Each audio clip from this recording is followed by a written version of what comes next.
We'll make a start if that's okay. Thank you all so much for coming. Really appreciate it. We're trying our best to get lots of great authors into Redditch. So thank you very much to TM Logan for coming. We're really grateful for you to come all this way. No problem. And help yourself to tea and coffee. Tim's just going to do a presentation first, and then we'll have some questions, and then we're going to sell some books at the end, which you can get signed if you'd like as well. Is that all right? Brilliant. So I'm sure you've all heard of TM Logan. That's my first line you just used up. So. But I'll leave you to it. Thank you. So thank you very much. Thank you all for coming today as well. As you've just heard, I'm TM Logan. Most people call me Tim. Logan is actually not my real surname, it's a pseudonym. But I will get onto that a little bit later on as to the reasons for having a pseudonym and all those things. And slight apologies, I redid this yesterday to put on the latest book on the end, and I seem to have saved it to the wrong place. So that's why there's a missing book there, which is the Daughter one that just came out. Anyway, so I write thrillers. I have been first published in 2017. I've had 9 books published so far, despite what's showing on there. Most recent one came out in February. That's The Daughter. 6 of those books have been Sunday Times bestsellers, so 5 in hardback and 1 in paperback.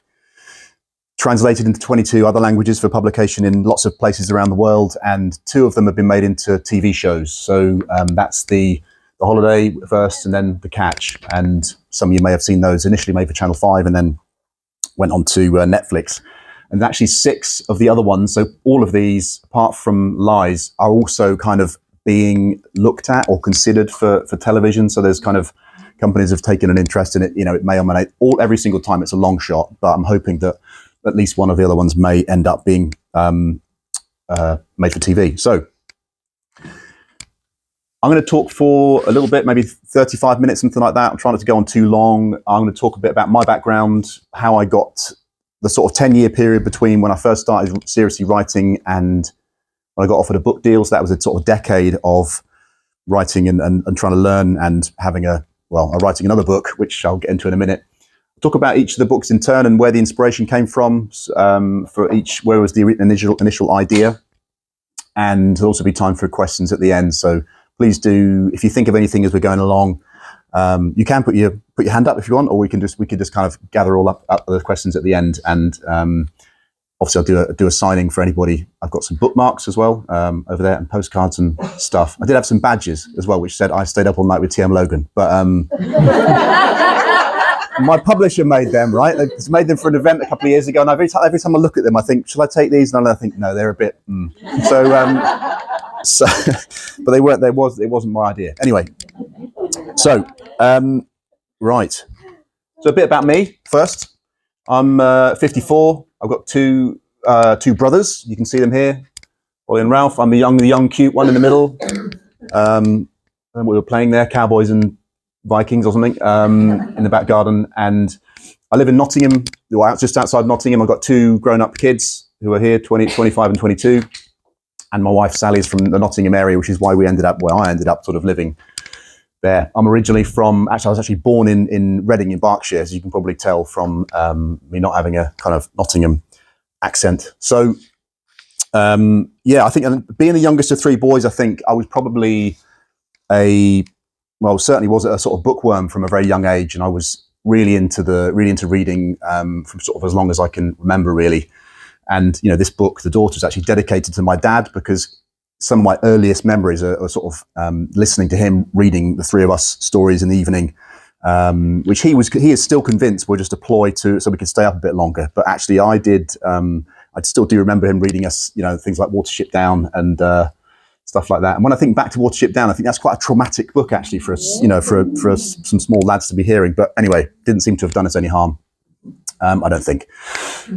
But yeah, so I think I was a bookworm from a very young age, and I think possibly because being the youngest sibling, we were always playing games. I was always obviously the slowest and the smallest, and I would always be losing most things we played, and I'm sort of the crappiest at everything, being in terms of any game. So I think I probably gravitated towards books possibly for that reason, and read lots of stuff that you probably have read as well, like C.S. Lewis and Roald Dahl, Enid Blyton, all those kind of things in my sort of younger years. At school, I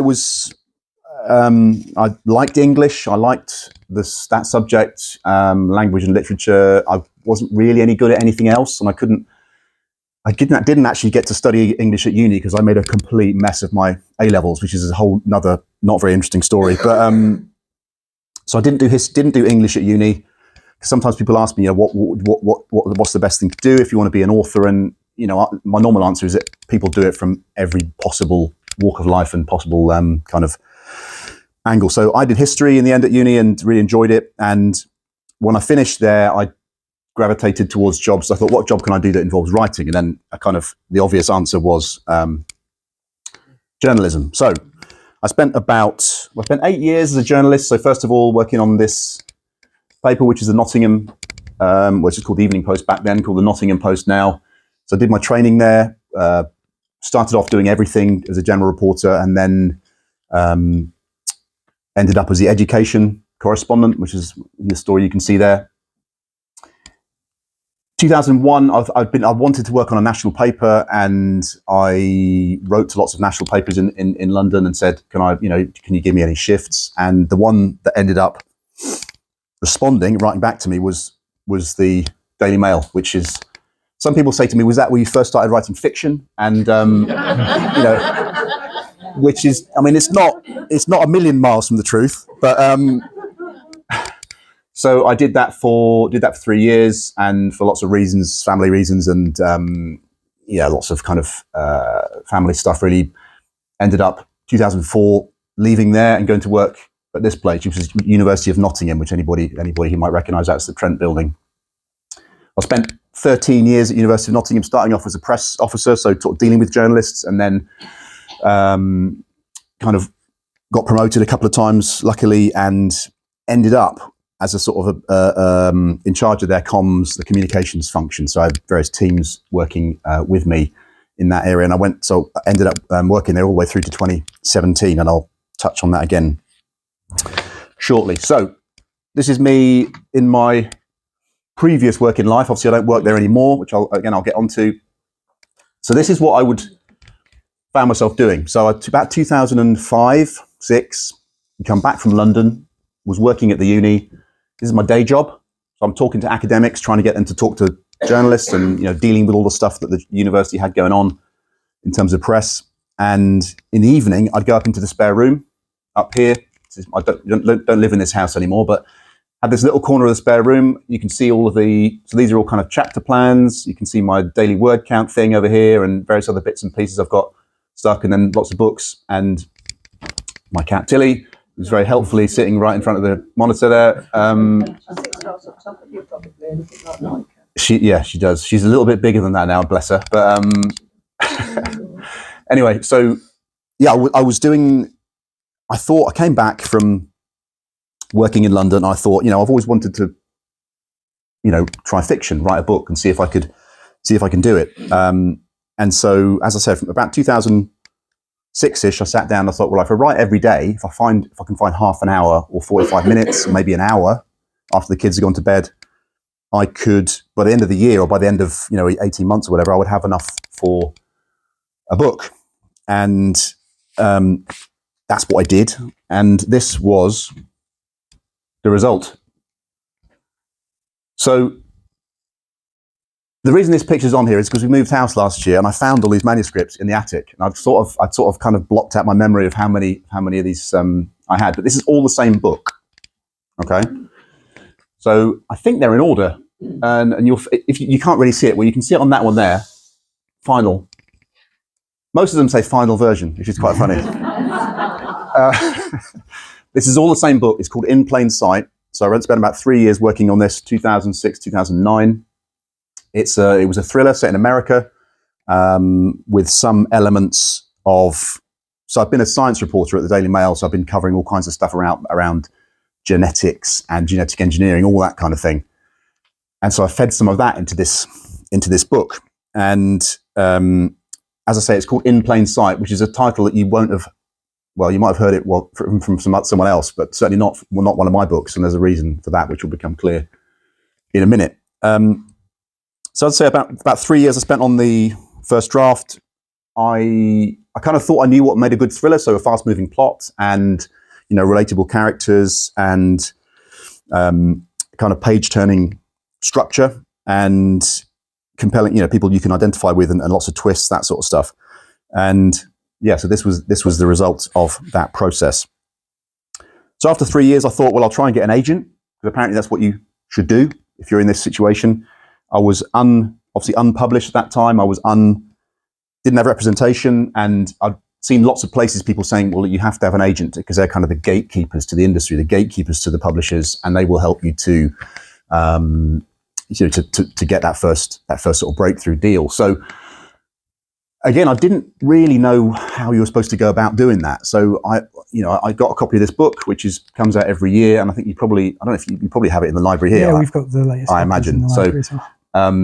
This wasn't a library copy because I have written in it, so it was my copy, just to let you know. But so I went through there. I picked out 12 agents who were looking for looking for thrillers, and I thought, well, I'll try Darley Anderson first because I think they represent Lee Child, and I was reading a Lee Child book at the time, a Jack Reacher book, and I thought I'll start there. Why not? I'll go through them all in turn. I'll probably have to write to lots to get any joy. And to my surprise, after that first approach to this agency, I did get a call back from someone called Camilla Bolton. There she is there. And yeah, we had this first phone call in 2009. She rang me and said, I quite like your first 3 chapters, your covering letter. Can you send me the rest of the book? Which I did. And yeah, we then went back and forth for another 3 years working on that book to try and make it as good as it could be. This is called In Plain Sight. So worked on the plot and on the length of the books. It was massively too long. We edited it down, made lots of improvements to it. There is sort of a happy element to this because Camilla is still my agent today. So yeah, I'll come back to that in a minute. But so yeah, after that process, again, I had to take lots of pictures of this because I was so kind of horrified by how many versions of this book there'd been. I took lots of pictures and then I did actually throw most of them in the recycling after that because I kept a couple of them. But as I say, this was this book. It had gone through all these different versions to improve it. And this is the one, March 2013, which actually was the final version of In Plain Sight. So spring of that year, Camilla said to me, okay, bearing in mind that she's not actually earned any money off me yet, so she's been doing this completely in the hope of possibly something happening in the future. She said to me, right, I think this book's ready. I've got 10 publishers, I've got 10 editors I know personally. I know they're looking for new thriller authors. We will send this out. I'm going to send it out, now. This is spring 2013. And that is kind of how it works, really, with lots of, unless your name's Richard Osman, or, bless him, very good author. I'm not knocking him, but unless you've kind of got some profile already, or if you're like most people who are doing this, which is your complete unknown quantity for publishers, this is how it works. And all you hope for is out of one of those 10, maybe 1 or 2 or 3 maybe will say, yes, I'm interested. But unfortunately, in this case, with this book, everybody said no instead. So you can imagine that was a pretty crushing conversation. After a few months, this book goes out, all of them turn it down. And obviously that is a very common experience. So if you have other authors here, I think you've got Sophie Hannah coming, you've got lots of other people coming. Lots of other authors have a very similar experience. Sometimes it can happen once or twice or 5 times or 10 times.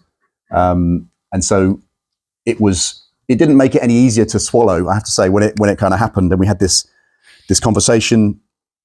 Camilla rang me and sort of broke the news to me that this book had been knocked back by everybody. And I said to her, well, okay, well, you've tried these 10. What have you got another 10 to try? And she said, no, that was it. That was our shot with this book. These were the best options for this book.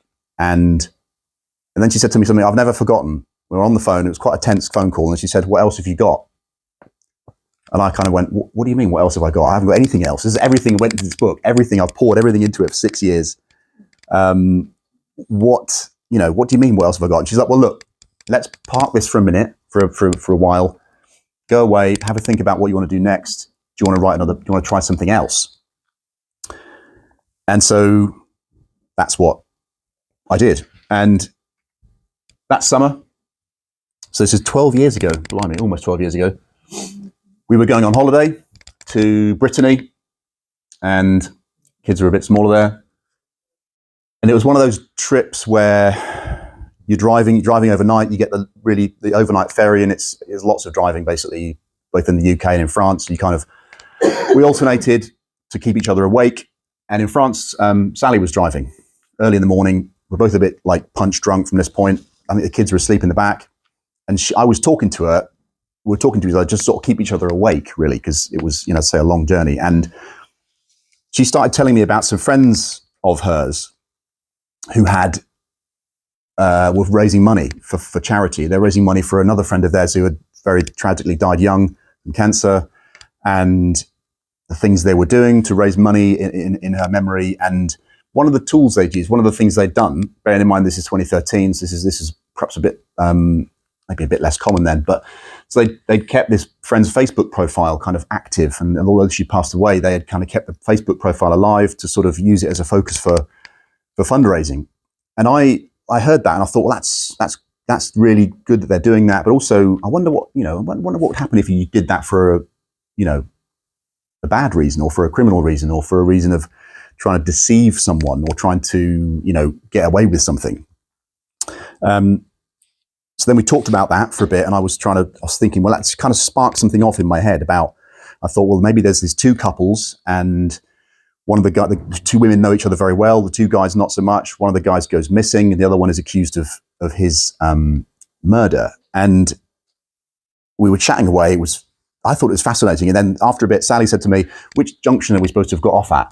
And I would put down my notebooks. I've been writing notes. I picked up the map, and I looked at the map, and I was like, I think it was about 20 miles back there. But so anyway, so that was the sort of origin of the next book. That conversation on that holiday. So we went there. I made lots more notes. We had more conversations about it. And when I came home, I spent about 10 months writing that next book. And finally when would it have been? January 2016.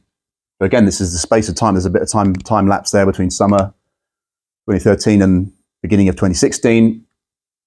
10 months to write a first draft, lots of back and forth, editing it, refining it, crafting it, under Camilla's guidance. And we then found ourselves back in the same position we've been before, which was, okay, I'm going to send this book out. I've got 8 publishers, 8 editors that I know that are looking for this kind of stuff. And she did. She sent the book out. So January it went out. Didn't hear anything. February, nothing, apart from a few rejections. March kind of came along, a few more rejections, but nothing positive. And by this point, I was thinking, okay, this is probably going to go the same way as the other one did, which is quite depressing. And what am I going to do if it happens again? Do I then have to write another one? How does it work? So, we got to April. So April the 1st, I posted about this recently on Facebook and things because it was kind of the anniversary of it. And April the 1st came along, and I got an email. I don't know if anybody can read that because it's quite small. But I thought, I've dug this email out recently because I thought I wanted to find it because it's one of my favourite emails that I've ever received. And it was one of those days, April Fool's Day 2016, where you kind of feel like your life is going to, whether you realise it at the time or you only realise it afterwards, but your life kind of changes. And my life went in a sort of different direction on this day. So it was a one-line email from my agent. Camilla was actually on maternity leave by this point, because it took so long to get to this point that she'd got married, was pregnant, had gone off to have a baby. I mean, about a second baby, I think, maybe by this point. So bearing in mind that when we first met, she didn't have any kids. So it was, are you free for a quick chat on the phone this afternoon? This email dropped in, and I thought, oh God, it's one of those one-line emails which is only ever going to be bad news, right? So I didn't answer it. I was at work. I was in theory doing work, in theory kind of doing my actual job, and waited until I got home. And then I opened the email, and by this time she'd sent me another one, which is this. This is the one. I have some lovely news which I want to tell you on the phone, but I didn't want to interrupt your work day. Since the day's drawing to a close, I want to let you know, have this news before the weekend. We have 2 offers for lies. So my first thought on this was, it is April Fool's Day, right? So could this be a thing that happens in publishing? Is this, what do you think? Is this a thing that it goes on? They'll have these people who are trying to get the book published, and they'll have this big laugh about it by sending out these emails that are just a bit of a joke.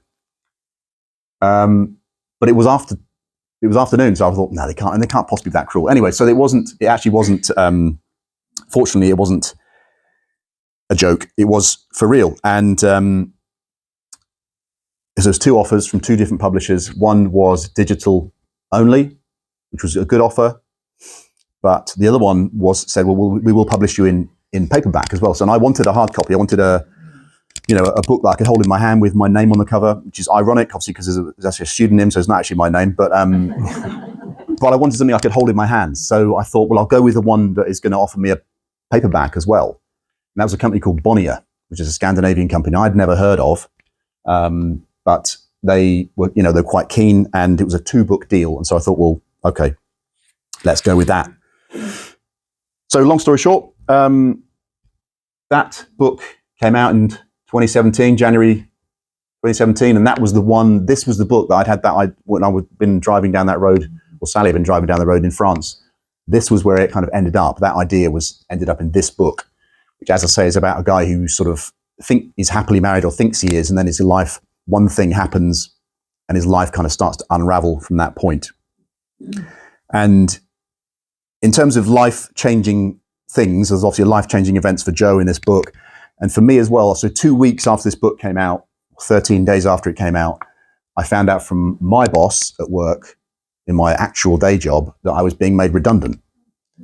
And so I kind of ummed and ahed about that. What do I do? Do I apply for a new job in the new structure? Do I apply for something else? Do I just take the money and hope for the best?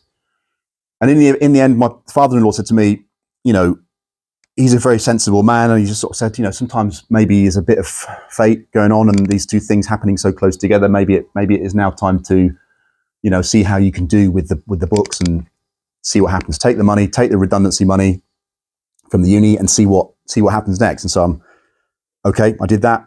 And so June 2017, I thought I'll see how things go. This money I've got from the uni, redundancy will last me a certain number of months, and after that I'll probably get another job. So anyway, this book, which was not predicted by anybody, certainly not by me or my publisher or anyone, went on to be the 3rd biggest seller on Kindle of 2017. So it was spent 3 months in the Amazon Fiction Top 10. It was number 1 at various points, also on Apple, on Kobo. And it's gone on to sell more than 500,000 copies in the UK. And I always like to sort of think about that, because I think for aspiring authors, or for anybody who's sort of frustrated with with trying to get into the industry, I think it is important to note that most of the publishers who were offered this book didn't actually want to publish it, and 3/4 of them, in fact, didn't want to make an offer. But it then went on to sell really well. So I think that kind of tells you a little bit about how subjective the industry is, and obviously it's subjective because it's about people's kind of opinions. So that's the first book. How are we doing for time? Right.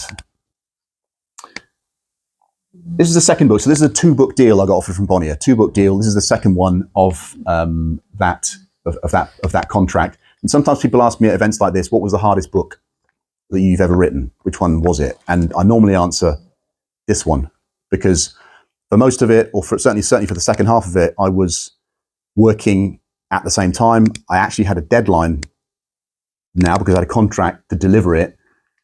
I was working my notice because I was losing my job, looking for other jobs, and it was all kind of going on at the same time. And I was trying to make this story work kind of at the same time. And it was quite a tricky one. But this job it was also, sorry, this book was also quite close to my heart, I think, because it was set. So I was working in a uni. This story is set in a university for anybody who's read it, and I just want to make clear that it's not based on anybody that I know or knew, because there's obviously some people in it who are not very nice. And but the idea for this just came from that thing you have sometimes after work. You come home and you think, "Oh God, my boss is such an idiot." You know, he's such an idiot. And I did have this situation at one point where I thought, this new guy's coming in. He's potentially going to be my boss in a few months' time. And if he is my boss, I know what he's like. I know that after a week, I'm going to want to kill him. And so I thought, what if you could actually, what if you could get away with it? What if you could get away with it? What if someone said to you, okay, all right, I can, make that happen. And you just give me a name and there will never be any consequences for you. There's no legal ramifications for you at all. How bad would it have to be in your job? How bad would things have to be for you to accept that offer? And so that was where the story came from, with a real nudge from real help from my wife on this one, because she actually suggested to me, I was going to write it with a male protagonist. And she said, why don't you make it a female protagonist and you could do this and this and this, and it's much more interesting. And she was right. And the book really benefited, I think, from that. But yeah, it's a morality tale really about, if you could kill your boss, would you? So, and it's not based on the boss who made me redundant, by the way, who was very good operator, and I really respected her. So, just to be clear. Okay, so next one, The Holiday. So this is, I mentioned earlier about getting that email in 2016 about the job, the contract for the book, the first offer, as being a kind of turning point in my life. I think this was another sort of turning point in terms of my life as an author. So this book is about four best friends who go away on holiday together, and they take their partners and the kids. They all go to this lovely villa, and the main character becomes convinced that her husband is having an affair with one of her three best friends, basically. The inspiration a little bit was, again, from my wife. Every year she goes away with her three best friends, and they have been doing it for 15 years, I think, or probably longer. They'll go away to London or Dublin sometimes, or to have a long weekend, just them, no partners. And they're really close, and they're really, really, really, really tight. And I wondered what would have to be, because of the way my brain works, I wondered what would have to be, how bad things would have to be for that friendship to fracture, and what could possibly happen to sort of break that group up. And so that was sort of the origin of this story. And it was, as I say, it's set in France, and it's very much kind of based, the where it's based is draws a little bit again from somewhere that we went on holiday in 2013 or 2012. The villa is nothing like where we stayed. The villa in this book is very luxurious and air conditioned, and ours was not. But the village where it happens is real. And when I talked about the sort of life-changing bit of this book, I knew this was going to be a bit special, because one day I had a phone call from my editor. So in the spring, before this book came out, it's a summer book, so it hadn't come out yet. She phoned me up, which is quite unusual, because she normally emailed me, and she said, I'm not going to email you this because it's top secret and you can't tell anyone. Because if you tell anyone and it gets out, it might not happen. So I'm like, okay, what is it? What is it? And she said, we've got Richard and Judy book club for this book. It's going to be part of their 6 summer picks for the Richard and Judy book club. And as I said, I'm not going to email because it's so secretive, and you can't tell anyone. I'm like, okay, put the phone down. Went straight in the house, told my wife, told my kids, told my parents, And the first thing the kids said, of course, was, "Who's Richard and Judy?" That's them, by the way. And so yeah, and that was this book club, and the fact that it was in W.H. Smith in the travel branches, big stacks of it, gives you tons of visibility, and it was kind of real rocket fuel for this book. So it spent 10 weeks in the Sunday Times bestsellers list in the top 10, and was subsequently made into a 4-part TV show for Channel 5 with Jill Halfpenny. So there's some of the publicity stuff. And my son, when it had come out, my son shouted to me one day, and he was on Netflix, and he's like, "Dad!" And it was number 3 in the UK. So this came out as on television in 2022, and it was kind of a real pinch yourself kind of moment to see it when it first came up, see the first trailers, and see that on the screen based on the book by T.M. Logan. And it is still, to this day, still my best-selling book. So it sold more than 600,000 copies in the UK and been translated and what have you. So I couldn't actually go because of the timing. So bearing in mind it had the green light for the TV at the end of 2020. So it was not a very easy time because of the pandemic. They filmed it in Malta in April and May 2021 with full lockdown protocols. You can just see here. So here's some backstage pictures when they were filming the holiday. And I don't know if you can see this guy here.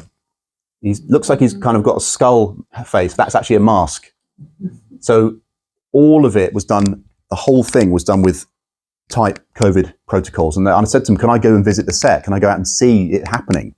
They said, yeah, you can, but you've got to quarantine 14 days, which I didn't really have the time for because I was writing the next book and so on. So anyway, so this is as close as I got kind of to the filming, lots of backstage stuff. And it was quite funny looking at some of these pictures, because you would obviously, it was set in the summer, and they were kind of, it was Malta, which is normally quite hot, but April and May, I think it must have hit a patch of not very warm weather, because you could see them during the takes. They're all sitting there and it's all lovely and they're having wine and they're all kind of in their t-shirts. When the camera's off, you see the pictures and they're all in these massive coats. So they're all frozen from being a bit cold. And obviously quite a lot of the scenes there in markets and restaurants and what have you, there's no one else around because of COVID. So I think it was quite a challenging shoot for that reason. So it's followed by The Catch, next book, which came out in 2020. So I think it came out a month after the first lockdown was announced. And it was very unclear at this point as to what was going to happen were people going to buy books? Was it going to completely die? In terms of sales, was what's going to be happening? But in the event, I think, as we now know, lots of people did buy more, and they did certainly read more on Kindle and what have you. And obviously it was a kind of an escape for people from the pandemic and what have you. So this is a story about a guy whose daughter brings home a new partner, a new boyfriend, who's a bit older than her, and he seems very nice. He seems very successful, very good-looking guy, decorated military veteran. He's got it all going on. It's all positive and lovely, and everybody thinks he's a real catch, apart from the dad. And the inspiration for this, and whenever I say this, and I always prefer it when my daughter's not in the room when I say this bit, because she always kind of rolls her eyes at me. But she did bring home a lad when she was a teenager to Sunday lunch one time. She was about 16, 17. And we were having lunch, and I think he was a bit nervous, to be honest. I don't know why he was nervous, because obviously you wouldn't be nervous with me, would you? Look at this. But he was really polite. He was really, really polite, like over polite, which is, looking back, is not a bad thing. And I think, as I say, I think he was probably a bit nervous. Well, maybe. But I interpreted it as he's trying far too hard. So it's very unfair of me. I know that, and I sort of apologise every time I do this because he was a nice lad. I mean, that relationship didn't end up really going anywhere. Nothing to do with me. But I thought he is just trying a bit too hard, and I wonder why he's trying so hard. He can't relax. I wonder what's going on there. So that was the sort of first seed of this story. And I thought, well, what if my daughter Sophie, as I make her a bit older, I think about, what if she did bring home someone who had all those really positive qualities, and everybody else thought he was wonderful, but you just look at him, you catch him off guard, you look at him in his eyes and you see something there that you don't quite like. You don't know what it is, but you just don't. So that's the sort of the origin of The Catch. And it wasn't sort of directly related to that particular lad that Sophie brought home, but that was kind of where it started from. So, and it's just kind of what if scenario. This was also made into a TV show. So the following year, after the year after the holiday had been made, but so the same production company optioned the book, and then they managed to get the financing and the director and all those things, and they got Jason Watkins. You can see it in the center there, probably best known. Really good cast. And this time, because it was filmed in 2022, we did get to go to Dublin to spend a day on the set. Sally and my wife and I went down flew over there to see it being filmed. And I always get asked about this, and we can talk about it a bit later if you like. But so the book itself is set in Nottingham. My first book set in Nottingham, where I live. Some of it's set in Derbyshire in the Peak District, and they decided, the TV company decided, well, we want to put it on the coast. We want to put it on the south coast. It's called The Catch. We'll make him a fisherman, The Catch. And to add confusion to it, it's set in the south coast of England, filmed in Ireland, just to make it a bit more confusing. But yeah, it was good. It was really, really good to go on the set and see how many people it took to sort of make this thing. And I did almost have a cameo role in it, because I was standing there chatting to someone as a scene was being shot, and my wife was talking to the director. I was like, why is she talking to the director? And then the director comes over and says, Tim, look, stand here, get in the shot back here, and just look down at this dead body here with all these other people. And I'm like, oh, okay. So we did 2 takes. I was like, excellent. My CSE drama is finally going to come in from 1986. Is finally going to come in handy here. And we then watched that episode when it came out. And we knew when it was at the scene at the harbour when there's a dead body there. And we watched it. I'm like, and then we rewound it. And then we watched it again, and then watched it again, and realised that it had been cut. So, so that was the beginning and end of my my TV career, unfortunately. How did you feel that they changed the setting from where you set it to the coast and the country? Yeah, I mean, I think I was kind of not. I knew that because with the holiday already being made and being filmed in a different country, I thought, okay, they're probably going to be able to do. They'll do what they want to do. And I think Ireland is used for a lot of filming because it's tax reasons, I think, and it did make some beautiful scenery. So I tried to sort of distance myself a bit from those kind of things. And the advantage I had was I knew it was coming. Whereas a lot of people who saw the trailer, a lot of people who'd read the book, saw the trailer, were messaging me saying, "Is this the same book?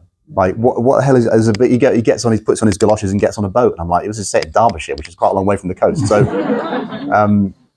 so I think it did take a bit of getting used to the idea of it. But there sort of comes to a point where I think for me, certainly, you have to say, look, you know what you're doing. I wrote the book is mine.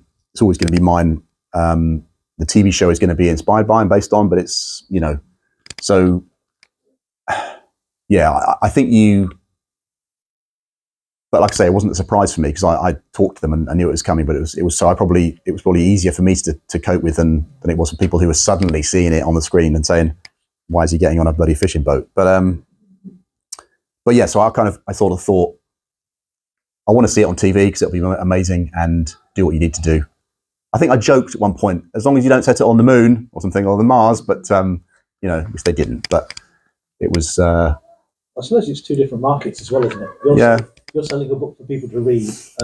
This is a visual thing. Yeah, exactly right. And I think if you watch the show, there are some beautiful, because I think they got really lucky with the weather. It looks like an absolute. Some of the sea sort of shots are. They're really, really, really nice. Which is not to say Derbyshire peaks are not nice as well, but yeah, for the visual side of it, they wanted to use the sea, I think. So yeah, this is where are we? Okay, how are we doing for time? So Trust Me came next, and this is about a woman who gets on a train. She's sitting opposite a young mum with a baby, and in the first chapter, the young mum gets a phone call and she's a bit flustered, and the main character, Ellen, says, look, do you want me to hold the baby while you sort your phone call out? Which she does. The mum goes off to make a call, and then the next thing Ellen sees is she's hurrying away down the platform when the train stops at a station. So she's literally left holding the baby. And this was inspired by a time when I saw, I don't know, I was at an ice hockey match. We go to see ice hockey most weeks because we're season ticket holders at our local team, the Panthers. And there was a baby in front of us in the crowd, with her mum, and it's probably 3 or 4 months old, very cute, smiling at everybody. And I just thought, well, I wonder if I could remember how to do all the stuff you have to do with a baby. So my kids were teenagers or older at that point. I was like, I remember could I remember, all the things around like feeding and winding and changing and all of the naps and all that stuff. Do you remember it? Is it like riding a bike? What if I had to do it? And what if I, suddenly had to look after someone else's kid? And that's where this story kind of came from. And it's about a split-second decision which, changes her life and changes lots of lives when she's literally left holding this baby, because she's not had kids of her own in the book. Ellen she's a divorced woman who's not got her own kids, has always wanted them. But yeah, so that was where Trust Me came from. It was my first hardback, first one in the Sunday Times top 10, first hardback in the Sunday Times top 10. So, I think it got in at number 10 for 1 week, but it still counts, right? So even though it was only 1 week. So next came The Curfew, and second book of mine set in Nottingham, set in sort of place where I used to live, a place called West Bridgeford in Nottingham. We moved out last year, as I said. This is about teenagers, really about being a parent of teenagers. And what do you do when they want to start spreading their wings? They want to go out in the evenings. They want to be with their friends. They want to, perhaps go out. And in this story, a 16-year-old goes out to celebrate with his friends at the end of their GCSEs. And not only does he miss his curfew, he doesn't come home at all that night. And it was inspired really by my son is convinced this book is just based on him, but it's not completely. But it is a bit. But so it's inspired by those nights when you're in bed, your parent, you're kind of lying there thinking, well, he went out at this point and he said he's going to be back by midnight, and you kind of you wake up, you look at the clock and you think, has he missed his curfew? Is he me back? And did I hear him on the stairs? And very strangely, when I was writing this, a few weeks into writing this, we did have one of those. We obviously quite a few of these moments at home, and for real. We had one, at home, and it was probably 3 weeks into writing it, and Tom had gone out. He's about 17. He'd gone out with his friends, and 2:00 in the morning, still wasn't back yet. And so Sally's there. She's kind of got Find My Phone, or whatever. I think he'd switched it off, his location, all those things. So she texts him and says, "Are you home? Where are you?" And he replied very quickly saying, "Yes, sorry, I'm back. I'm in the bathroom, just getting ready for bed. Sorry." And she very, quickly replied again to him saying, "That's strange, Tom, because I'm in the bathroom as well, and you're not here." So that's a true story. That's why he thinks the story is based on him. But but that was just one thing that kind of happened. So the book I was writing was kind of mirroring what was actually happening, in real life. Anyway, he was still out with his mates. He was a bit drunk, I think, and he was kind of the first thing that he thought to say, and then he did come back quite soon after that, and hadn't got involved in any crime or anything. So, yeah, it was sort of based on the place where I was living, and so it starts with that boy missing his curfew, and everything kind of goes from bad to worse from there. And it was based on. I was going to take this slide out because it doesn't really mean much if you don't, because the last talk I gave was to in Nottingham. But these are the woods that were near to where I used to live, and then they formed kind of part of some of the quite key scenes in that book, Sharp Hill Woods, and it's kind of a place where 16, 17-year-olds go, and it was a place that was known for sometimes at the end of the school year, 16-year-olds from my kids' school would go up there and they would take their blazers off and burn them, basically. So that was kind of like a tradition they had. I think Sophie's just pointing out. She's probably pointing out, somewhere stuff's been burnt or something. Anyway, but then comes the mother. This is from 2 years ago. So this book was inspired in part by the Louise Woodward trial. So if anybody can remember that, she was a nanny, a British nanny who was put on trial in Boston in the US in the late 90s. We watched it at the time because it was court TV. You could watch it all. I think it was Sally and I watched it, and it was the 25th anniversary around the time I was thinking about what am I going to write next. So this trial was made massive headlines in the US and the UK. Mostly people in the US thought she was guilty of the charge she was up for, which was involuntary manslaughter, some kind of manslaughter of the baby in her care. Most people in UK thought she was innocent, and there was kind of a real split of opinion. And I thought it was fascinating looking at it again, looking back on it again, seeing her on the stand in the court. I think she was 19, so she was terrified. She's looking at probably a life sentence.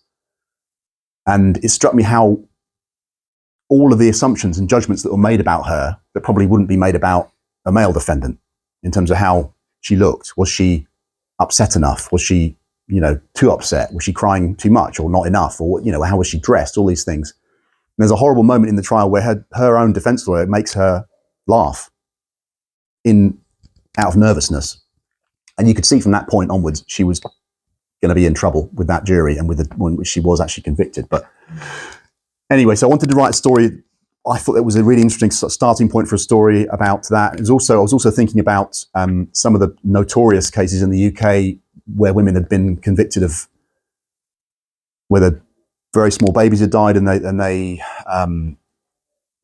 mothers were convicted, and subsequently those convictions were overturned because it was lots of forensic evidence that was no good. So I was thinking about some of those as well, and I pitched this idea to my editor and said, I want to write a story about a woman who's wrongfully convicted of murder, and it's her baby and all these things. And she said, okay, she's like, okay, I like the idea of the wrongful conviction, but can it not be about a baby? Because I think that's going to really, really put people off. And I was like, okay, I'll think about that, because the main thing is that she goes to prison for something she hasn't done. And so I went to chat to my wife again about it and said, look, I've got this idea for this story and I want to write it. Can't be the baby or one of the kids. Who else could be, who else could she have, be convicted of murdering? And I said, we kicked a few ideas back and forth, and I said, well, maybe it's the husband who's dead. And she said, yeah, I like the sound of that one. I like the idea of that. And so we kind of had this slightly strange, conversation. But yeah, that is the origin of that story. So, and I do really like that one. It's set in Bath because my son, which still is a student at Bath Uni, and my brother lives nearby to Bath, and I kind of got to know the city a little bit, and I thought it was a nice place to set a book. Dream Home, inspired by, so this is a story about a family who moves into a new house and finds a hidden room on the top floor with some things in there that haven't been touched, that are all covered in dust, and haven't been touched for many, many years. And it was inspired by some friends of ours who did move into a new house and found a false wall in one of the bedrooms.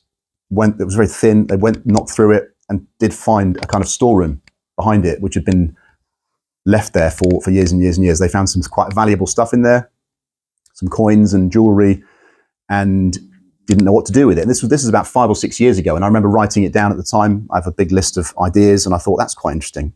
So they didn't know who the things belonged to, what they should do with them. To this day, they still haven't done anything with them because they couldn't trace the possible owners, and as I say, they could have been there a long time. So, but that was the origin of this story. It was again a kind of a thing from my own, from someone that I knew, and a kind of another sort of true story. And I was writing this book as we were trying to move house as well. So we moved house in January last year, and had spent about a year and a half before that kind of going through all the stages of trying to sell our house and having an offer and then it falling through and all these things. So it was a moving house story done while we were moving house, which was kind of a weird thing. But it was, inspired, as I say, by a bit of real life. And it was set in, it's probably not mean very much to might not mean very much to you, but this is a part of Nottingham called the Park. So this was a real suburb of Nottingham, right in the centre, where all the mill owners and the factory owners and the probably mine owners used to live in the 19th century. Had these amazing houses built, and they're still there today. And we walked around there quite a few times to sort of look at them. They're all kind of unique and individual, and I just had thought for a long time it would be a great place to set a book. So it's the last one. I've gone on a little bit longer than I thought. Sorry about that. So this is a book. This is this year's book, and you can see there on the table. Hopefully, a few of you, I've signed a few copies of this already. I can sign any more if you like after this. This is a book about a woman who goes to pick her daughter up from uni after the first term, and she goes to the hall on campus. She goes up to her room, knocks on the door, and her daughter's not there. And not only is her daughter not there, a stranger answers the door. And no one recognises the picture of the daughter. No one knows her name. No one's seen her for weeks. And that is the sort of opening of the story, this kind of first couple of chapters, really. And it was inspired by a kind of one of those what-if scenarios. I was going to pick my daughter Sophie up from uni when she was a first year, driving down the M5 from Nottingham. It's about 3 hours, quite a long, sort of boring trip. And I just thought, first of all, I started thinking, God, the student village at Cardiff Uni is massive. It's Talibon, and there's tons of places. I wonder if I can remember which bit to go to. And then I thought, wonder if she's going to be ready. Spoiler, she wasn't ready. And then I thought, who do I talk to if she's not there? How does it work? Who would I, what's the policy for that? What if she's actually not there and she's been putting posts up on social media and texting us and recalling us, all to keep up the pretense that she is there when in fact she's dropped out or something. So anyway, my mind is, because I'm driving, I'm a bit bored, my mind is just churning all this stuff. But that was the sort of origin of the story. And as I say, she wasn't ready, but she was in her room. So that was, that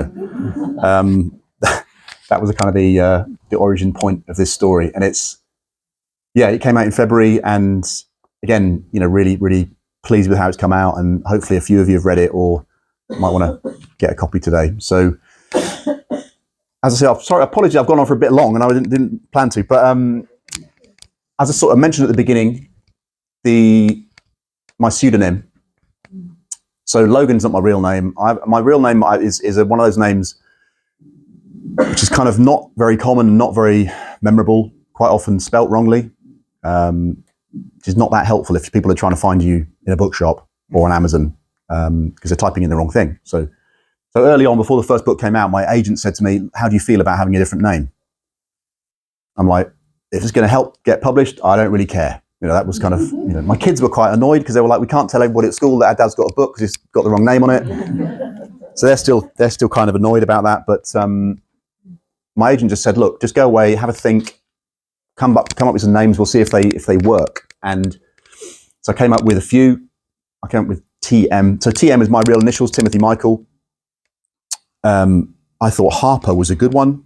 We were going to go with that, and then it turned out there's a guy called Tom Harper who's written lots of books, very well established. So that was kind of crossed off. Next on the list was Logan, because there was a player, as I mentioned, we're season ticket holders at our local ice hockey team, and there was a player called Logan McLean on the 2016 roster, who he wasn't like a star of the team or anything, but he was good, and he was for whatever reason his name ended up on that little list, and then I thought TM Logan, how does that sound? That sounds all right, and it passed the test of being a bit more memorable than mine, and no one else was using it, and so we thought, let's go with that. So, and I wish there was a more scientific reason really for picking it, but there isn't. So. But it's kind of stuck, and it's kind of what I've been using ever since. So that was kind of all I was going to say, really. This is me I have a little cabin at home in the garden, in the corner of the garden, which has got all my stuff in it, all my junk, all my books, and again. So this thing up here is my daily word count of how many words I managed to do that day, and it's a very nice little corner of the garden, and occasionally my wife lets me back in the house as well, so that's nice. So thanks again for coming. If anybody's got any questions, we can I can certainly try and answer any of them now, and thank you.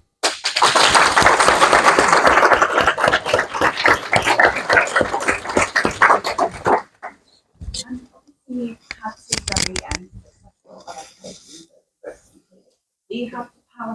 to say, no, I don't agree with that and I don't want to do it because it's actually my book that you're putting on the palette?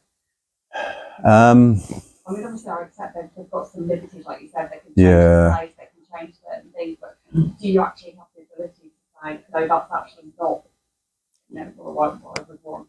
I suppose the short answer is I haven't actually found out yet, because you get the contract with when they take an option, which is their sort of initial interest. You sign the contract. The agency, my agents read it. I'll be honest, I hadn't read it all. I just signed it. But in that, it kind of specifies that they have kind of primary creative control. I think you could sort of put your foot down, I think. But I've never tried it yet. So I've certainly done it with my editor, with the actual book. When I'm writing the book, I'll give her a first draft. She'll come back and say, should we do this, this, and this? Can this character be not dead or whatever? And we have those conversations. I do say no sometimes to them, and we kind of have that. With TV, I felt like I don't have that background. So I feel, and certainly with the first few, you kind of, you think, well, it's such a long shot. Is it ever going to get there? You think, I'm just going to let them, do it. So the answer is, I haven't actually found out yet because I haven't tried, but you could certainly make a case, but I think ultimately they would have the sort of final say because they're putting the money up, and so. Are you still aiming for 1 a year, or do you see that? Yeah, I mean, my contract says is for 1 a year at the moment, and so a current contract, the one I'm working on now is book 10, and the contract will include the one after that as well. But so far, all the way through, it's been 1 a year, and some people do more, some people do a bit less. But I feel, because I'm doing it full time, I can maintain that sort of pace. And there's always a bit of fear that you kind of, if you have a year off, someone else comes in to sort of fill that vacuum. So, but no, I'm really happy doing a book a year at the moment. And if I could write 2 a year, that'd be brilliant. But I can't. At the moment, I'm not quick enough. I'm not really quick enough to do that. So. Yeah, but a book a year is fairly common, I think, among the people that I know anyway. So, well, yeah. And I think people expect it, and obviously you sort of want that, really. You want people to be thinking, I wonder what he's got coming out next, and to have that, and that's all sort of part of the effort. So, yeah. Do you have a regular working day? Do you treat it as a day job? Yeah, I try to. Certainly the first half, before lunch, so probably getting there about 8 o'clock in the morning and work till lunch, and that's my writing time. And afternoons are more around admin and email and website, social media, all that sort of stuff. So, because when I first got made redundant, and I sort of was at home in that summer, and I was like, God, I've got all this time. This is amazing, And then it would get to 4 o'clock in the afternoon. You're like, oh my God, I haven't actually written a word. I've just been doing, I don't know what I've been doing. I've been doing kind of other stuff. So for me, I have to say, right, in the morning, this is what you do. And and I try to write, at the moment, I'm trying to get about 1,200 words done a day. And in the next few weeks, as I get towards my deadline, that'll increase to 1,500, probably 2,000 in the last few weeks. So I do the same as you, but I've got the added problem of grandchildren. Yeah, because I'm lucky in that I don't, because my kids they're of age now but I certainly remember that from when I was starting out. I would try and work in the morning at 6, and I'll get up at 6. I'll do an hour before I go to work, and I've did it a few times. And then every time my son would hear me walking up the stairs and then he kind of creeping in. He was about, I don't know how small he was. He'd come creeping in with his cloth in a car, and then he'd be sitting on my lap, and I'm trying to type, and I'm like, this is not really working. So it's but because once he hears me getting up, he's like, so yeah. And then there's the wife comes in and asks you a question about Auntie Mabel's birthday in 3 weeks' time. Well, what? Well, that's the good thing about being in the cabin, because I can just sort of put the headphones on and pretend that I can't hear her. you mind if I ask about when you were starting out and you were writing half an hour here and there and that kind of thing, and it obviously took you a lot longer to finish your first book than your subsequent books. Yeah. How do you sort of motivate yourself to keep going when you're sort of chipping away at it a little bit at a time, and especially after the first book didn't sell? How do you kind of? I think it was different after that first book. Yeah, it didn't go anywhere. I just thought, well, I did have a week or a few days of thinking, well, this is rubbish. I'm not doing this anymore. And then after a bit, I thought, I still haven't found out if I can do this. Yeah. Yeah, that one book got rejected, but I haven't actually found out if maybe it was the book, maybe it was something else. Still don't know the answer to this question. So with that, it was kind of trying to find the answer. Could I do it or not? Yeah. And now it's sort of, obviously it's, you got a deadline, and it is a bit, you've got to treat it a bit like not any other job, because I love what I do and I feel really privileged to be able to do it. But you do need to just get yourself in the chair in the morning and, so I've got no excuse. I haven't any grandchildren. I've got no excuse not to be doing it, not to be working. So, I just tried to, and also know that if I have a day when I'm not productive in terms of words, I can feel it. I can tell it's not right. Whereas if I do have a good morning, everything else seems to sort of fall into place. So yeah. So do you find the sort of daily word count is the thing that keeps you going? Yeah, partly, but some people don't use it at all. Some people don't say that's sort of not. But for me, it's just because it's just kind of forward motion. Yeah. Kind of going slowly but surely towards that target. So yeah. I need a bit of a kick up the backside sometimes, So. Do you mind if I ask what your first drafts look like? Are they pretty polished, or do they take a lot of hammering? There'll be at least three edits. Oh, okay. After the first draft of any book. Yeah. With the first one, with Lies, there was about 5 or 6. I suppose they're fairly polished, but they can still have lots of things wrong with them. Yeah. My editor always sends me an email. She'll look at it, have a few weeks, she'll read it, send me an email. And it always starts the same way, which is, love this book. But here are some things we need to, look at. And then it's like, they're normally 10 or 12 pages long, those emails, because they're saying, here is all the big structural stuff, character, and then here is a page by page comments. So, it's not my favorite email to receive, but it's sort of, it tends to be, because someone like Lee Child, I've heard, he just kind of submits his book. I think he submits his book. He either says, I'll change one thing for you to his editor, or he doesn't write them anymore. But he used to say, or here it is, and there you go. And that's sort of it. Yeah. Do you believe him? Yeah, I think I do, to be honest, because he's very good. He's very straight talking. So yeah. Anyway. What books do you like to read yourself?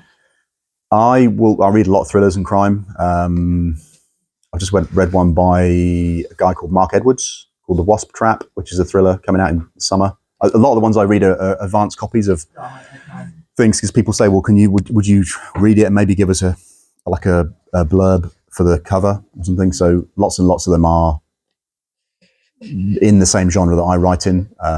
But I do like, I like to go, what else have I got? I like Michael Connolly, Robert Harris, Louise Candlish.